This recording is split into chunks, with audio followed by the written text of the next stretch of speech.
Hey, everybody. Wherever you're tuning in from, thank you for being here with us today. This is the True Freedom Project. And around here, we believe something real. True freedom is something that you build. It doesn't happen overnight, it doesn't happen by accident. It happens through practice, through structure, and through community. And most importantly, showing up when it's really, really hard. And before we get into anything heavy, I just want to start off with some food for thought questions. Have you ever lived a life that looked fine from the outside, but inside you were barely holding it together? When the world thinks you're strong, but inside you're falling apart. What happens when survival mode and institutionalization becomes the only way you know how to live? How many times do you try to change your life only to end up right back where you started? How many times have you walked out of jail or prison with the same untraded military grade PTSD and addiction to the same tyrannical PO and a wife that's still in active addiction with your kids in foster care or worse? No support system to help you focus on what you should and can change and what you can't. And what do you do when you're sick and tired of being sick and tired, trying to rebuild a life you never learned how to live in the first place? This is the True Freedom Project. It's a space for people and by people who have lived through it, survived it, and are learning to thrive on the other side of it. Veterans, street veterans, people just released after years of incarceration, people rebuilding after addiction and alcoholism, mental illness, and behavioral issues, survivors of the sex trade or sexual violence, people who have been homeless, people who are divorced, lost everything, and can't legally see their kids, or like many of us here, carrying a combination of most, if not all, of the above. So if you're here, you're probably not looking for inspiration. You're looking for something real, something grounded, and something that actually helps. So if you're trying to change your life, if you're trying to stop repeating the same patterns, if you're trying to build something solid and something you can stand in, you're in the right place. Because true freedom comes from practice. Welcome to the True Freedom Project.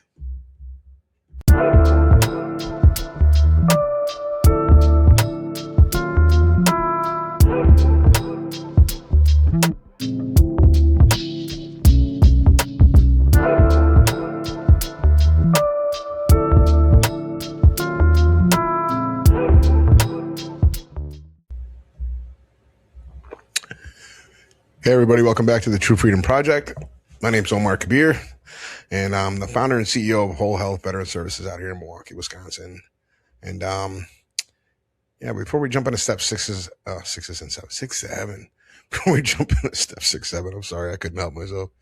I got a 6-year-old. But before we jump into steps 6 and 7, I want to honor the spirit of the 12 traditions. So what I'm sharing today and my company are not affiliated with or endorsed by any 12-step fellowship whatsoever. And the spirit of Tradition 6, we're not representing or promoting any outside organization, and neither do the 12-step fellowships endorse or finance us or anything like that. So, and in the spirit of Tradition 11, we're sharing anonymously without claiming to speak for any program. And with Tradition 12, we're focusing on principles, not personalities. These reflections are simply my own lived experience and the universal spiritual ideas that show up across cultures, faiths, and healing traditions, and basically how I connected these dots in my own recovery as a whole. And step 6 is often misunderstood. People hear entirely ready and they think it means perfection or moral purity, or that you're supposed to suddenly become a flawless human being. But step 6 is definitely not about perfection. It's about readiness. And it's about reaching a point where you're willing to stop clinging to the old patterns that once protected you, but now just continuously keep you stuck or in a constant state of relapse. And as time goes by and your experience with letting go grows, your state of readiness will continue to evolve. And that's why you hear things in the rooms like keep coming back and one day at a time. And you have to practice these principles in all your affairs. So when you look at it from like a trauma-informed lens, many of our so-called character defects are actually like survival strategies. Hypervigilance, for instance, that keeps you safe. Anger keeps people at a distance. People pleasing, kept the peace for you. Avoidance protected us from overwhelm, right? Control gives us this illusion of safety. And step six is basically the moment when you say these patterns, they help me survive, but I don't need them anymore. And across spiritual traditions, this readiness shows up in different ways, right? In Christianity, it's the willingness to lay down your burdens. In Islam, it echoes tawakkul, trust in God while taking responsibility. In Judaism, again, we're going to go back to teshuvah, and in this instance, it's talking about the turning of the heart. In Buddhism, it's the willingness to release unskillful habits. And when you look at like Hindu and yogic philosophy, step six aligns with the yamas, right? Especially like ahimsa, or basically the concept of non-harm, and satya, truthfulness. It also resonates with tapas, the disciplined heat that prepares us for transformation. And across indigenous traditions, readiness is relational, right? It's healing for the self, and it's also healing for the community. And when you look at things like stoicism, step six is the moment of self-examination. Stoics taught that virtue begins with recognizing what's in our control and what is not within our control. So it's the willingness to let go of destructive habits and align yourself with wisdom, courage, justice, and temperance. It's the stoic moment of saying, I'm prepared to live differently. And for me, step 6 and 7 were the moment where basically the boy finally met the man. These steps were like a turning point where I stopped pretending that the parts of myself I tried hardest to hide had disappeared. And the truth was, they never really went anywhere. Like my heart, the hardest thing I ever had to do wasn't just get clean and sober. It was actually learning how to live. I didn't know how to live on drugs or off of drugs. I spent a long time struggling. And those old parts of myself, they followed me my whole life, like shadows in the background. They were quietly steering the bus. They were shaping my reactions. And they were literally painting my perception of reality without my permission. And looking back at it, I'd been living in like a psychological matrix, right? My defects weren't just behaviors; uh, they were like embedded in the code. They were like the operating system my mind had been running since childhood. The fear, anger, shame, resentments, lies, pride, envy, avoidance, the compulsive need to be accepted, the urge to embellish stories just to sound cool or masculine or hard or whatever. Yeah, toxic masculinity, and yeah, the inflated or deflated ego, depending on the day. And yeah, just like the compulsive nature of everything that I touched, and the need to pretend that I was fine, right? The codependency, the street mentality, the gutter thinking, dude. It was all software, and it's crazy because I didn't know or understand that the software was running. And in hindsight, man, so much of it was emotional immaturity dressed up as spiritual insight with like a sprinkle of drugs and alcohol on top. It's funny, man. I was like posturing as like some enlightened addict mystic who had, had been everywhere, had done everything, and reality, I was just like a scared kid hiding behind this like imagined costume of wisdom. It's hilarious to think about these days, and I'm so glad that I can look back and kind of chuckle at myself. But I was trying to outrun that shadow that Carl Jung talks about, right? The disowned parts of myself that don't disappear just because we refuse to look at them. It's Carl Jung said something along the lines of what we resist persists, and I lived that truth. And the more I tried to bury these parts, the more power they had over me. So, and when I got involved in trauma research, there's so much trauma research that backs this up. When the nervous system is like shaped by early chaos, the brain learns to interpret the world through the lens of threat, right? Perception becomes very distorted, and a lot of your behaviors become automatic, reflexive, and the body reacts before the mind even knows what's happening. And psychologists describe this as implicit memory, the past basically living in the present, and it happens outside of our conscious awareness. And that was definitely me. My defects weren't moral failings; they were trauma coded responses that were just firing off like old software scripts. And it took me multiple relapses, tons of them, until I became entirely ready to let all of that go. And I'm still in a process of becoming entirely ready. Um, yeah, not just like halfway ready, not ready if it doesn't hurt, or not ready if I can keep a few of my favorite defects in my back pocket, right? Entirely ready. And that word entirely just rang differently. This last time around, it changed everything for me. I became willing to let God, the 12 steps, CBT, dialectical behavioral therapy, Buddhism, yoga, psychology, Islam, honestly, anything that I could get my hands on that would shed light on this shadow and help me. I didn't care where the trauma came from anymore. I didn't care what tradition it belonged to. If it could help me see myself clearly, I wanted it. And if it could help me grow up emotionally, I wanted it. If it could help me stop living in that old matrix, man, I wanted it. And yeah, that is the part that matters the most for me today, right? I'm still willing. I'm still entirely ready. Still open to having my old defects removed, because it's a funny thing. They don't just disappear, right? And not just the convenient ones. So willingness, that very concept of willingness, right, is the difference between being the boy and turning into the man, right? The boy hides, the man looks. The boy clings, the man releases. The boy fears the shadow, right? The man integrates it. And as time went on, I learned that so many of my so-called character defects were instincts that were completely out of line, completely out of whack. God wasn't going to completely remove fear, anger, or resentment from me. And I wasn't going to float above the bullshit like some enlightened saint. I had to learn to recognize and acknowledge whatever was rising up in me at the time and align my actions with, God, good, orderly direction, doing no harm as much as possible, and basically not letting those instincts take over in toxic ways. It was just time to change. So I became entirely ready and willing. And like I said, as time goes on, just that statement, I keep evolving my state of readiness. And in step 7, humility is like the art of asking, right? It's where willingness becomes action.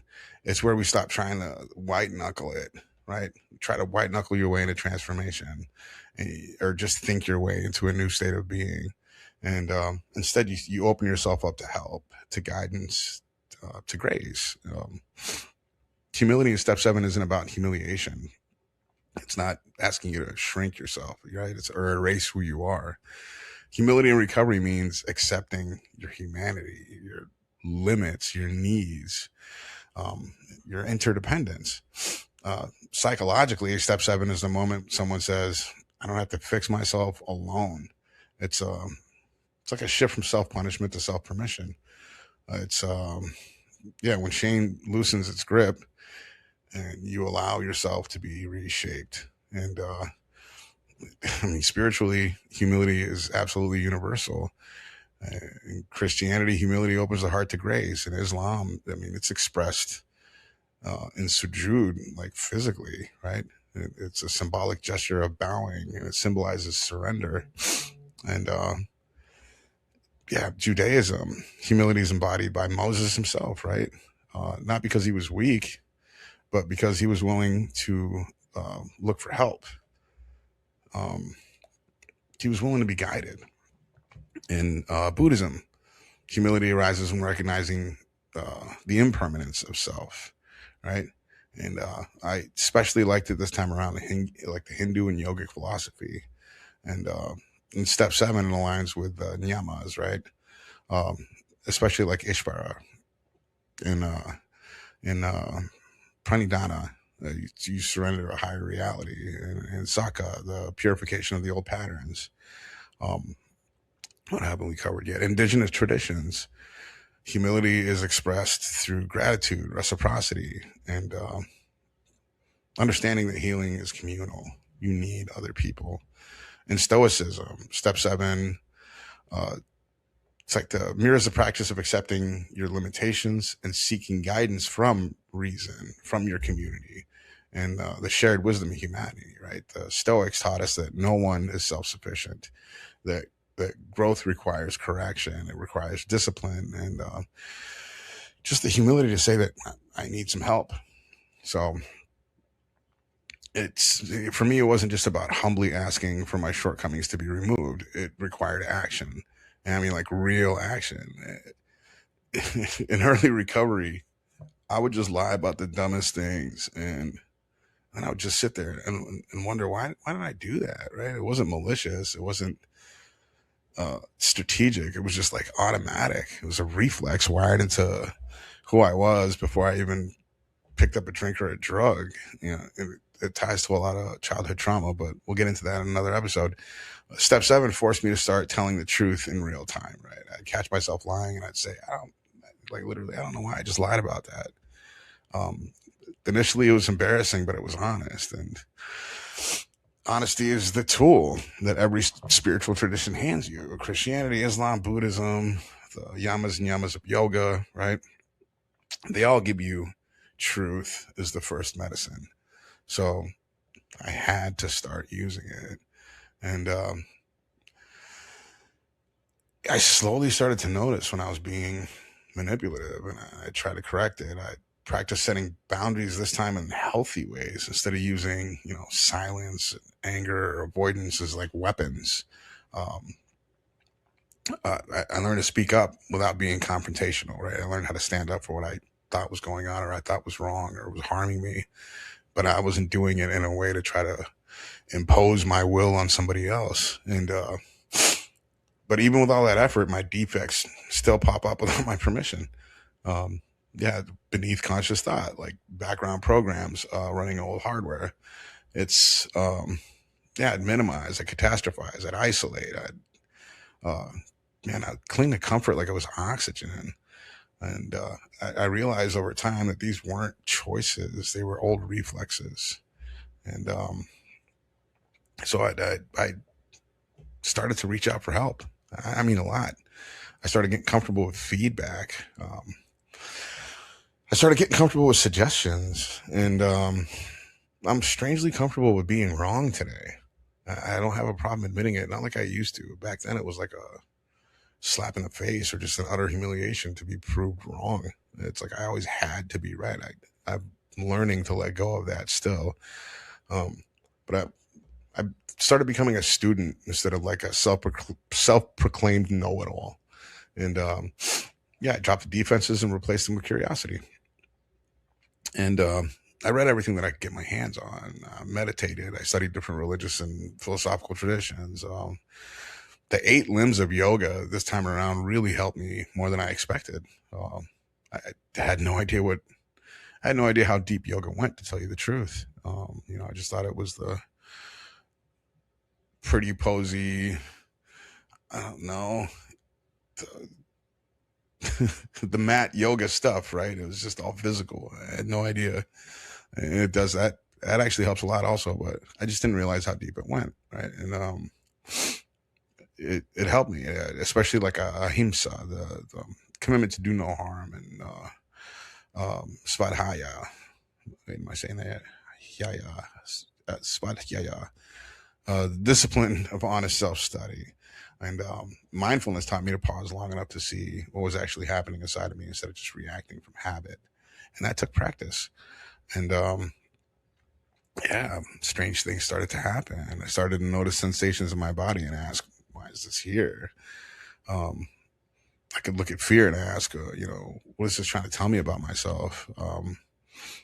Yeah, I could look at anger and just like see the boundary underneath it. Finally, I could look at shame and see what wound it was protecting. And that shift from reacting to observing, it changed everything in my life, to tell you the truth. And the growth from it was just profound. It's weird, man. I realized I was living half a life. I was showing the half that wins approval and hiding the half that scared me or I didn't want anybody else to see. I was playing roles, polishing that mask, trying to appear pure, enlightened, and in control, which is really just so laughable from an addict's point of view or standpoint. It's just amazing how much our brain shapes our reality. And I was trying to outrun the parts of myself I didn't want anyone else to see. And it and here's the part that like validates Jung in a way that hits me in the chest today. The shadow actually held so much of like my strength. Um, Anger, when I examined it started to show me what I deeply cared about. Right. Fear, it showed me where my edge was, and I didn't have to keep that edge anymore. Shame showed me where um, I basically I longed to be seen. It's why I felt so damn lonely all the time in a room full of people. Right? Nobody had seen me. Nobody had actually ever met me. I don't want to say ever, but you know what I mean. And even the manipulative parts, right? The avoidant parts, the compulsive parts, they all pointed to like an unmet need, an unhealed wound, and just instincts that got twisted out of balance. And of course, drugs really twist harder and harder and harder until some of this stuff just becomes unrecognizable and very difficult to deal with. And I realized something essential. My character defects, they weren't moral failures. They were instincts that were completely out of proportion. My compass was just pointing in the wrong direction. They were these like survival tools that kept me stuck and that kept working long after the danger was gone. So step 7 wasn't necessarily about erasing them. It was about integrating them. It was about asking for help.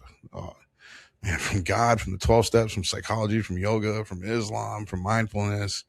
And man, every tradition teaches that humility. They just do. And I had to bring those instincts back into balance. And yeah, that's when the boy met the man again, right? Not because I became perfect, just because I became willing to see myself clearly and act differently. Because I was so sick of living in that matrix. It got so dark, and I felt so helpless after a while. I just and empty. I it's just like I had no choice. So yeah, to close, something powerful happens when you finally see what shaped your behavior. Right, when that grip of shame loosens, your empathy starts to grow, and not just for yourself, but the people your behaviors harmed. And that clarity, it doesn't come all at once. It comes through connection, it comes through guidance, and it comes through having people in your life who can help you see yourself honestly without shame. So that's why getting a sponsor matters. That's why building real relationships and the fellowships matter. These connections help you develop a kind of accurate self-assessment that becomes second nature over time. And over time, you will learn to run a lot of these thoughts and these ideas towards through people that you trust, and just get more feedback. So reflection becomes reflective. Reflection becomes reflexive. Whoa, that was a tongue twister. And you start catching things in real time. You start understanding your patterns before they take over, and that inner clarity, it prepares you for what comes next in the program, which is steps 8 and 9. And those are not small steps. They ask you to make a list of people you've harmed and become willing to make amends, right? Not just apologies, not just I'm sorry, but real amends whenever possible. And unless doing so would harm you or others. So step 6 and 7 are the foundation for that work. They teach you to see yourself clearly, to act differently, to approach the world with humility instead of fear. And they're not talked about much, but they're really like and they are right in the middle. They're central to the program. So that's all I got with that for now. But if you found something meaningful in this episode, feel free to hit like or share it with somebody who might need it. I do appreciate the comments and interaction. If you have something to add, just please keep it respectful. If you want to reach out, collaborate, or just need a place to vent, man, you can contact me at omark@truefreedomproject.com. I can try to connect you with some resources if that's what you need. That might not be available on our website. And all of the 12-step fellowships, for instance, have a .org. So aa.org, ca.org, na.org, sla.org. They're all out there. So if you need to find a list of meetings online or in person or even events that you might want to attend, what's really cool about those apps is you can specify what region you are in the United States or all over the world, actually. Um, the AA's in like 180 countries. CA and NA, they're growing. I'm not sure how many countries they're in, but they're definitely global. So, yeah, man, reach out, get connected, get in this. Yeah, thank you for being here. If nobody's told you this, thank you for doing the work. Thank you for stepping up and breaking generational patterns, man, and making the world a better place. Yeah, thank you for choosing healing, one breath, one step, one day at a time. And I look forward to the next episode. Lots of love, everybody.